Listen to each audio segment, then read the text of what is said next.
जय श्री राधे। परमात्मा आपका कल्याण करे। जय जय श्री राधे। ईश्वर आपका सबका कल्याण करे। सर्वे भवन्तु सुखिना, सर्वे सन्तु निरामया, सर्वे भद्राणि पश्यन्तु मा कश्चित् दुःखभाग्। मित्रों, इस संसार में कुछ भी कार्य कोई भी जीव कर रहा है, जितना भी प्राणी मात्र है, 84 लाख प्रकार की योनियां हैं, सब क्यों कर रहे हैं कोई कार्य? तो गहरे में हम पाएंगे कि सुख की अभिलाषा है, सुख चाहते हैं, संतोष चाहते हैं, आराम चाहते हैं। इसीलिए हम सारे कार्य कर रहे हैं, चाहे मैं हूं, चाहे आप हैं, चाहे कोई भी क्यों ना हो।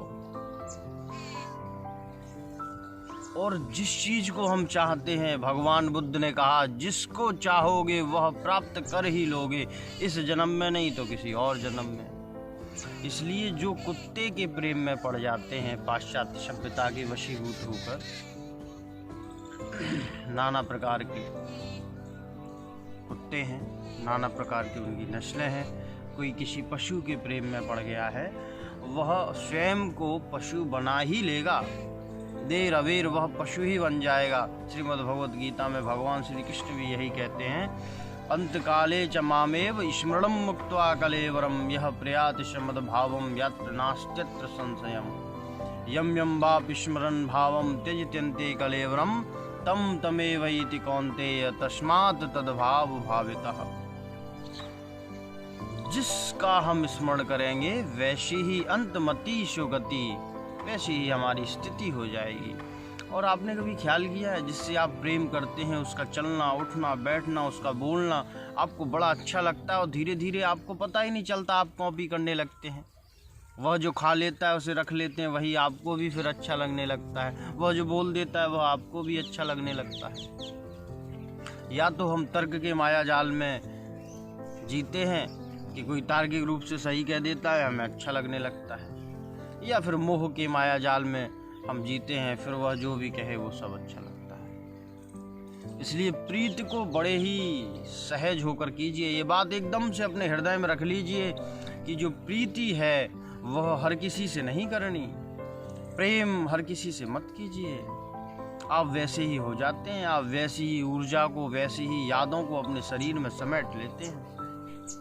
इसलिए प्रेम करते समय बड़ी सावधानी रखिए। कोई धन से प्रीति बढ़ा लेता है तो सड़े गले नोटों में ही उसकी अंतगति होती है।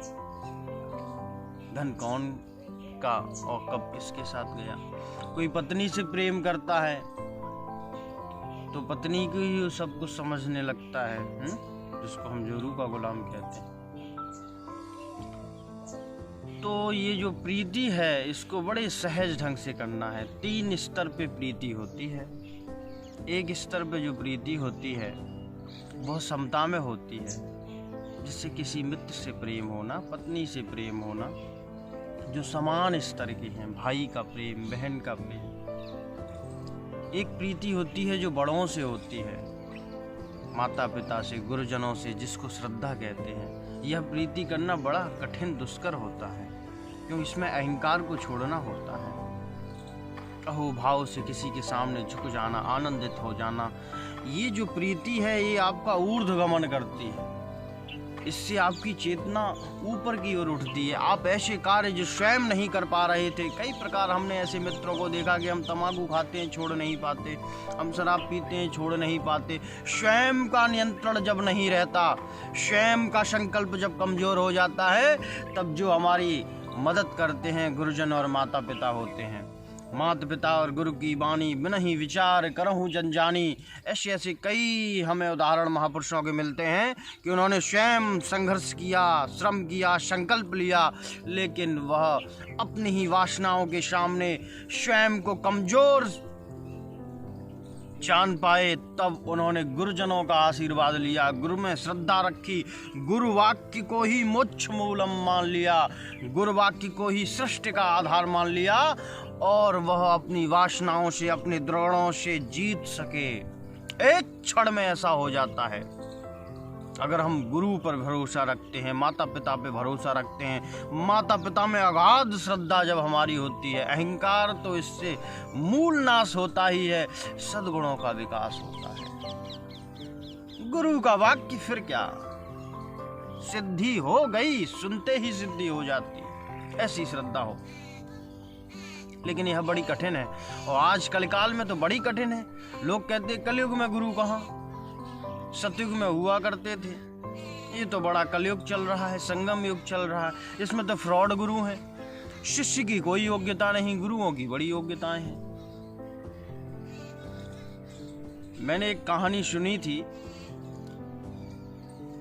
जिसमें एक गुरु के आश्रम पर एक नौजवान युवक आता है और वह कहता है कि मुझे आप अपना शिष्य बना लीजिए, मैं आपके शिष्यत्व को ग्रहण करना चाहता हूँ। गुरु ने कहा कि बड़ा कठिन मामला है, क्या कर पाओगे इतनी सेवा, बिना किसी प्रश्न के इस आश्रम की गायों को चरा पाओगे? और कई वर्ष दशकों तक तुम्हें यही प्रक्रिया करनी होगी, और जब तुम कभी भी किंतु परंतु नहीं करोगे, उसके पश्चात मैं तुम पर सत्य के प्रयोग करूंगा, और मुझे अगर उचित लगा तो ही मैं सत्य के प्रयोग करूंगा। शिष्य ने सोचा, नौजवान लड़का था यार, ये तो काफी कठिन मामला है। अच्छा, तो आप यह बताइए कि गुरु बनने के लिए क्या करना पड़ता है? गुरु ने कहा, गुरु बनने के लिए कुछ नहीं करना पड़ता, बस मेरी तरह बैठ जाओ और आदेश देते रहो। तो उस नौजवान लड़के ने कहा, तो कृपया करके मुझे गुरु ही बना लीजिए, यह बड़ा आसान है, बैठा बैठा मैं आज्ञा देता रहूंगा। ऐसी है